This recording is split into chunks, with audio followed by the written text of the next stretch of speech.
Good morning, Malaysia, and welcome to the Breakfast Club. I am Shah Shamshiri. And I'm Fabian, Narcis. Welcome once again to the Breakfast Club. And today's Tuesday on the Breakfast Club. We call it Terrific Tuesday. That's correct. Fabian Narcis is really getting the hang of this.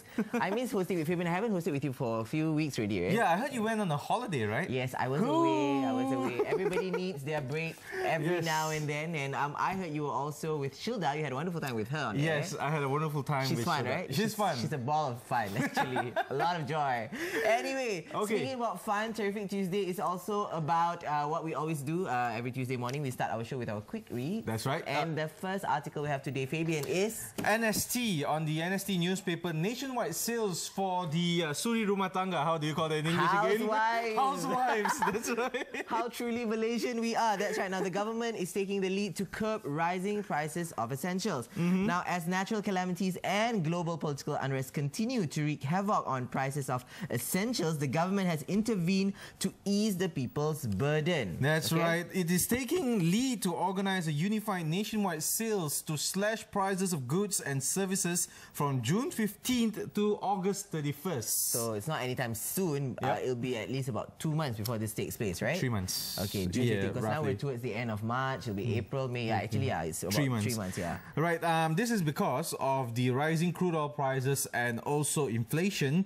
And it's a global economic problem caused by complex developments in politics and natural disasters. That's right. So now you see, because of, I'm sure all of you have been reading the papers, watching the news on Bernama TV particularly. That's right. We know about the unrest going on in the Middle East. Because of that, prices of oil has increased. Correct. And we also know about the tsunami, the earthquake, which has just hit Japan. Correct. Okay, and then there was panic all over about radiation, etc. It is these little things that has contributed to the increases in price essentials. Yep. That's right. You know what? Speaking about Japan, they still have over 400 aftershocks. Oh, yeah. And it's a bit sad. But you know, talking about their infrastructure, the workers actually took 6 days to build up the highway back. The main highways we're talking about, and of course, this is how to say, efficient the Japanese people are. The Japs are very efficient. However, it's unfortunate. I wouldn't want to be in Japan because I'm sure it will be a bit disturbing to know that you never know, every second you're waiting, maybe there'll be another aftershock. There'll be another aftershock. Right. So as always, on the Breakfast Club, we are praying for our friends in Japan, hoping everything will be fine back there. We're also praying for our friends in the Middle East, because there's a lot of commotion happening there. That's right. And the Ministry of Defense, they are actually taking another step ahead. This is moving on to our second story, of course. Speaking of Ministry of Defense, we have another interesting article. This is taken from today's Utusan Malaysia. That's right. All right. It says here, Tubuh Fakulti Industri Pertahanan, which means Proposal for Defense Industry Faculty at UiTM Shah Alam. Now, what is it about, Fabian? So the Ministry of Defence has proposed the setting up of a Faculty of Defense Industry at the University Technology Mara UiTM campuses nationwide to increase skilled workforce in the defense industry. Okay. So Shah, the Minister Datuk Sri Ahmad Zahid Hamidi said the proposal, which was well received by the Higher Education Ministry, was tabled at the Malaysian Industry Council for Defense Enforcement and Security, or MIDS, meeting here Monday. He said the growth of the local defense industry was hampered by lack of skilled manpower. Well, I mean, running a big agency like the Defense Ministry, I am sure these people need a whole lot of administration staff, financial staff, of course. Not only soldiers, right? That's correct. There's generals. There's a lot of things going on behind it, and like they said, presently, I guess in Malaysia, we are lacking the skilled workforce for this particular industry. However, I must say this is very different. I was asking Fabian just now, if you were to take up a course, let's just say they will have a course called a degree in defense industry. What is it that I'm going to study? Am I going to learn about weapons, tanks? Tactical stuff, probably. Perhaps, how to prevent, maybe, the security of a nation, I suppose, Very interesting course, though. And you know, recently, the job fair in PWTC, actually, the Defense Ministry took up a whole lot of booths showcasing guns, showcasing their department uniforms. They have different levels. Maybe that's it. Maybe because they don't have enough workforce to join this industry. They don't know what's going on behind it. They just think you come in as soldiers, but you don't know. Remember, when you enter, there's everything inside. They've got doctors, lawyers, soldiers, everything for the military itself. Correct. So maybe these are part parts of the education system which they want to introduce to the Malaysians. But yeah, sounds very interesting. I am still wondering what people will study if they take up a degree or a diploma in defense industry. I would like to know. Hopefully in the future we'll have friends, family members who will be taking up these courses and we can ask them. So what probably they'll study science with the military. Yeah, you perhaps. Know, it's science, and you can go on to study a little bit more about how to make things easier for the military, the Malaysian military. It would be very interesting if you have one of your electives. It's like, what are you learning today? Shooting 101, you know, playful banter. Speaking of science, we're going to move on to our third story. Okay, this is in a nuclear power plant in Japan. That's right. We're still talking about Japan on today's show, and this is taken from today's Berita Harian under the World Foreign News segment. Pekerja loji nuklear Jepun cabut lari. Tidak sedar bacaan radioaktif 10 juta adalah silap hingga gagal ukur tahap kedua. Okay, translate. I'll translate for all of you. A worker from a Japanese nuclear power plant runs away. Okay, right. This you want to know why he runs away? All right. Because he read the meter wrongly. All right, he read the readings.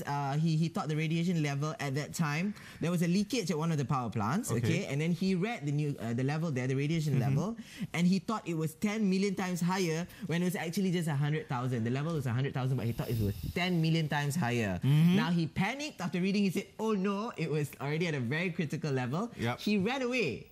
That fella actually. He you know what? First of all, I think he didn't do his job properly.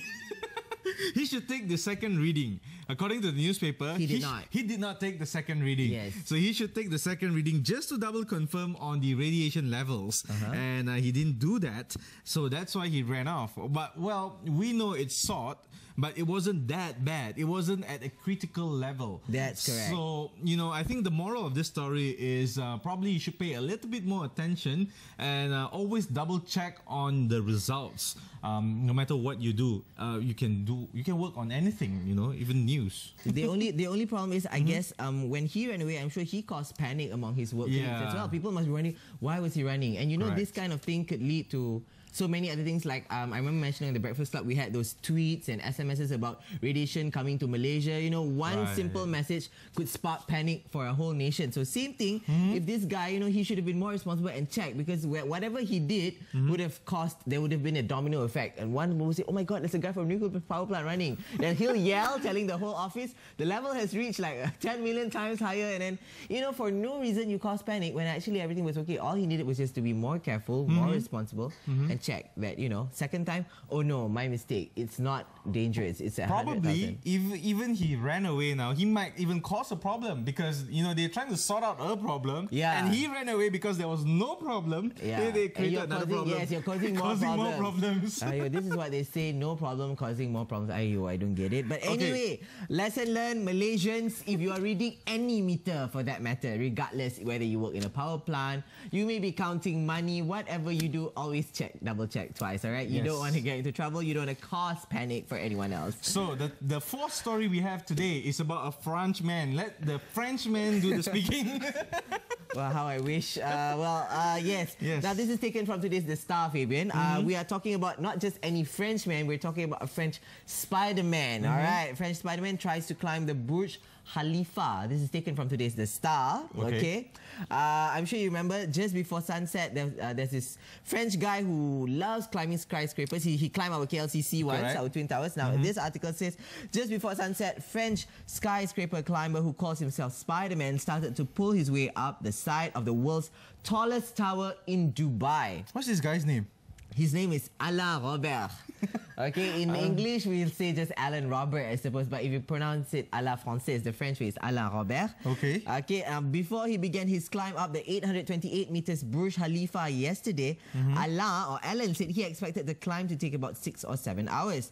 Now, as night fell, a row of powerful spotlights shone on the side of the tower as Robert climbed. So, unlike many previous climbs, the 48-year-old daredevil was using a rope and harness to comply with the organizers' requirements in the Gulf Shadem. Shadem. Yes. Is this a French? No. Because of the sheikhs which rule that side of the world that opened the tapering metal and glass tower in January last year. So an ambulance with a stretcher is already all parked alongside with other emergency vehicles at the base. Now, do you know, Shah, that someone, I think about a year plus ago, was actually jumping from the Menara Telecom? Oh my God. Oh, yes. Yeah, you heard of that? Yeah, I remember that. This guy, I was driving through the Federal Highway and suddenly I saw, hey, why one guy parachuting down? I was looking at the guy, the police car all there. You know what scares me the most? He landing right in front of my car. Wow, that would be a sight, yeah. And you'd be more concerned of your car rather than him falling on you. Now, the thing is, a lot of people try stunts like this all over the world. Sometimes I wonder whether it's just to gain attention, get satisfaction. I don't know. But this particular guy, Mr. Alan Robert here, he has a reputation of climbing skyscrapers. Right. He has done it before. He has climbed the Empire State's Building, the Chicago Willis Tower, the Petronas Twin Towers, according to his website. And he conquered Taiwan's Taipei 101. I'm sure you guys know that building, okay? Which before the Burj was the tallest building in 2004. I think the next one he will go for Shanghai, maybe. Yeah, he just gets. I think he's one of those people who gets adrenaline rush every time he climbs. The taller the building, the more better, fun, the more excitement he gets. So I know I cannot be this French Spider-Man because I'm scared of heights. That's an honest confession right here on the Breakfast Club on Bernama TV. I am terribly scared of heights. So usually when I stay anywhere very high, I don't look down. I just enjoy the view, but don't look down because no, I can't. So that means you don't enjoy fireworks up in the sky? Not up in the sky. I have this phobia. I don't know why. It's just me. But I do love climbing when I was a kid, climbing trees with my brothers. That was fun. But it depends on, I don't dare to go too high up because you know what they say, the higher you go, the lower you fall. The harder you fall, right? So try not to climb too high up, okay? Just to be safe. No more romantic dinners for Shah at KL Tower. Bye-bye. Well, maybe if I sit inside there, I don't have to look out, it'll be fine. But okay. All right, are we taking a short break? I think we are taking a short break. Fabian. We're taking a short break. More interesting news to share with you right after this on The Breakfast Club. So stay tuned and don't go away.